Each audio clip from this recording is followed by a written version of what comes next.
yung presidente. Kung may raming adik sa lugar nyo, sa barangay nyo, sa lungsod, sa munisipyo nyo, bakit mo sisihin si presidente? Ano bang silbi ng kapitan? Anong silbi ng mayor? Anong silbi ng mga kapulisan? Diyan sa inyong lugar, bakit mo isisi kay presidente? Kung talamak yung drug sa inyong lugar. Kung talamak yung droga, yung krimen sa inyong barangay, bakit mo sisihin yung presidente? Ano bang ginagawa ng kapitan? Ano bang ginagawa ng mayor? Ano bang ginagawa ng mga pulis? Bakit isisi mo doon sa taas?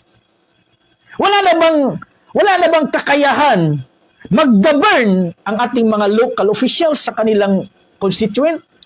Na lahat na lang problema isisi doon sa taas? No?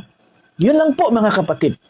Kung sinong uupo ngayon sa ating bansang Pilipinas, respetuhin natin. Maganda man